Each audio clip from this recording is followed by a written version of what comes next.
Assalamualaikum warahmatullahi wabarakatuh. Apa kabar sahabat nasihat kehidupan?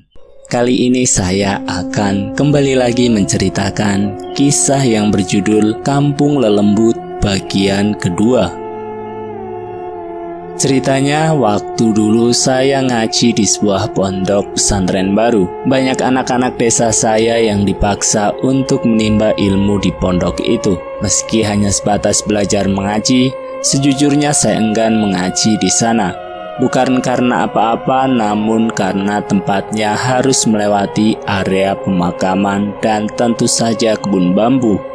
Saya berangkat sesudah maghrib dan sialnya waktu itu cuma ada 3 anak yang pergi mengaji. Yang lain kebetulan tidak bisa ikut. Sebut saja saya, Udin, dan Jamal. Kami berangkat bersama-sama. Sebenarnya sebelum Isya seharusnya kami sudah pulang. Namun karena terkendala sesuatu, akhirnya kami baru bisa pulang pukul 9 malam. Setelah bersiap pulang, tidak lupa di tangan kami ada obor sebagai penerangan jalan. Karena zaman saya masih kecil, tidak ada yang namanya lampu jalan. Melewati area pemakaman bikin saya nggak nyaman. Berkali-kali saya bilang permisi meski di dalam hati. Gak cuma saya, Jamal dan Udin pun sama. Kami semua tidak mau memandang area pemakaman yang selalu tercium aroma melati. Ketika sudah sedikit berjalan jauh dan meninggalkan areal pemakaman, maka tibalah kami di kebun bambu. Benar saja, baru saja menginjakkan kaki di kebun bambu, angin dingin seperti berhembus begitu saja, membuat api di obor kami perlahan bergoyang. Lalu tiba-tiba kami semua mendengarnya. Krek, krek, krek.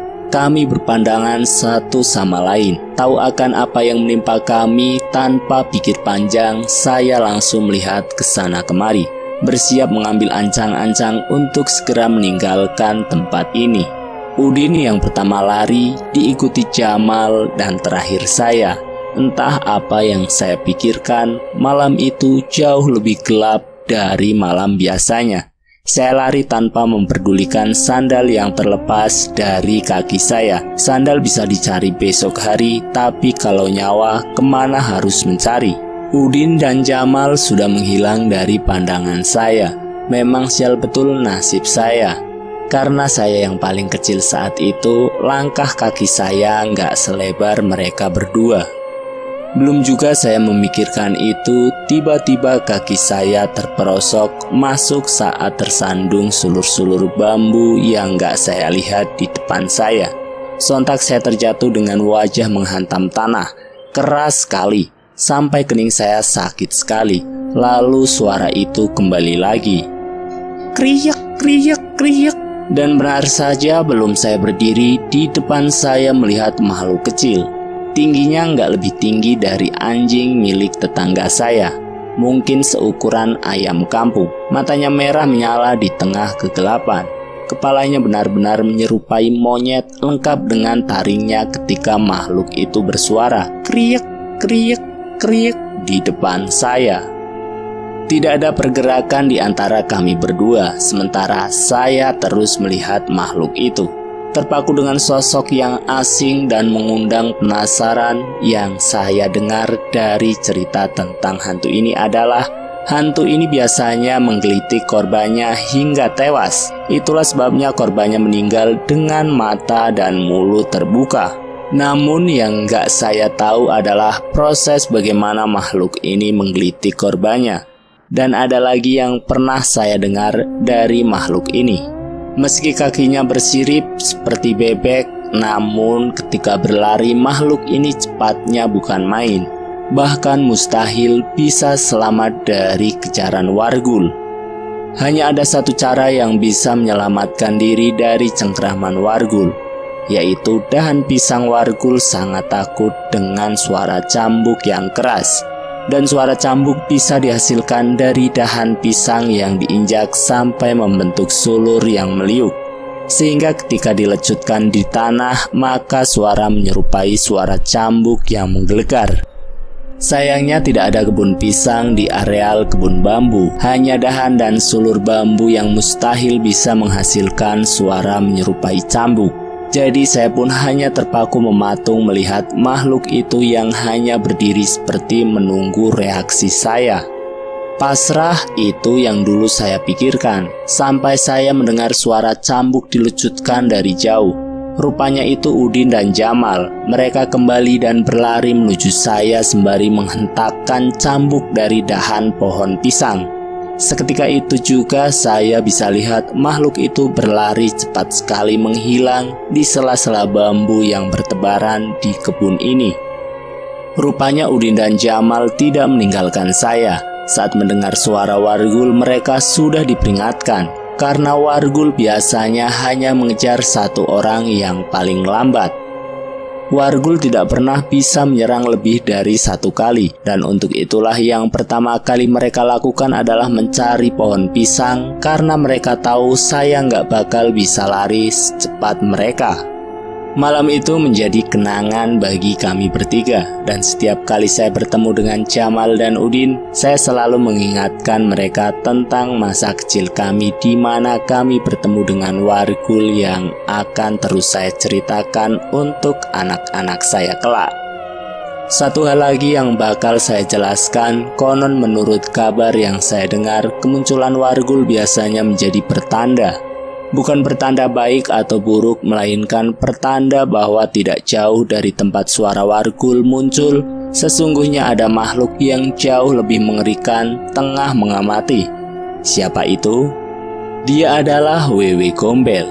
Namun nanti saya akan ceritakan Wewe Gombel ini, karena yang saya ceritakan berikutnya adalah makhluk hitam yang besar, yang dulu suka sekali memakan gabah.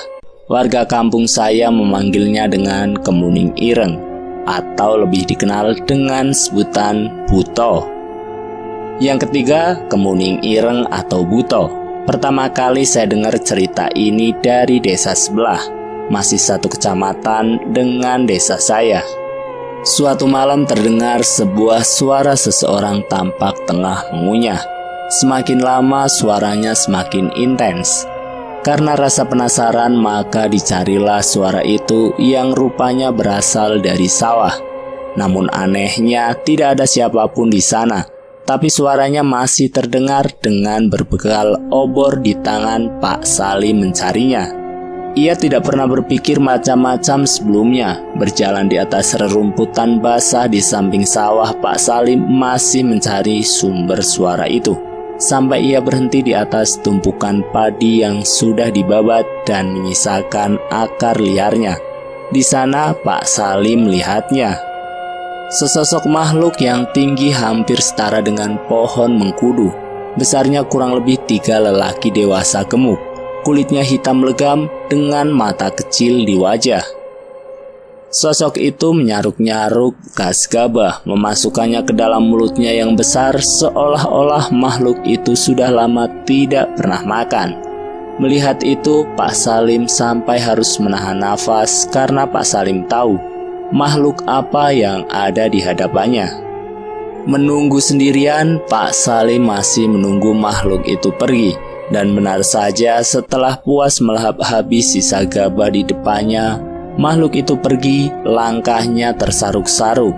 Yang Pak Salim ingat hanya satu, bau tubuhnya seperti bau ubi dipanggang dalam api. Berpikir bahwa Pak Salim sudah aman, beliau menceritakan ini pada semua orang. Beberapa menanggapinya dengan tidak percaya, yang lain menanggapi dengan ngeri, dan yang membuat Pak Salim harus menelan ludah adalah ketika Pak Salim bercerita pada tetangganya. Wajahnya pucat mendengar tutur kata Pak Salim, seolah tiap kalimatnya seperti racun. Dengan gagap, tetangga Pak Salim memberitahu sebuah mitos tua tentang makhluk yang suka memakan gabah itu. Kemuning ireng, katanya. Menurut kepercayaan, kemuning ireng memang berkeliaran setiap malam. Biasanya ia hanya memakan sisa gabah dari sawah yang baru saja dipanen.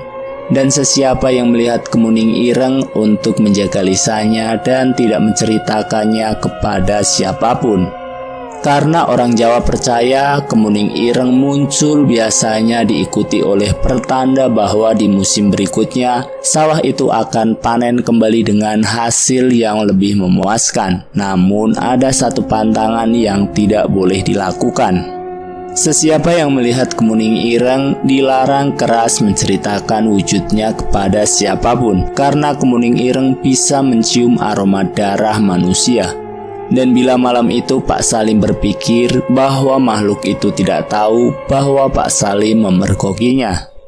Sepertinya Pak Salim harus berpikir kembali. Bisa saja kemuning ireng itu memang sedang mengujinya dengan cara berpura-pura tidak tahu dan dengan kejadian bahwa Pak Salim sudah menceritakan tentang kemunculan makhluk ini. Pak Salim mulai diliputi rasa takut. Setiap malam beliau akan berhenti di pintu rumah, melihat keluar dari jendelanya, berharap makhluk itu tidak datang menemuinya. Sampai di sini dulu ya sahabat kehidupan. Nanti kami akan sambung pada bagian yang ketiga. Jangan lupa like, share, dan komen. Tekan subscribe untuk mengikuti video nasihat kehidupan selanjutnya. Semoga video ini bermanfaat untuk kita semua. Wassalamualaikum warahmatullahi wabarakatuh.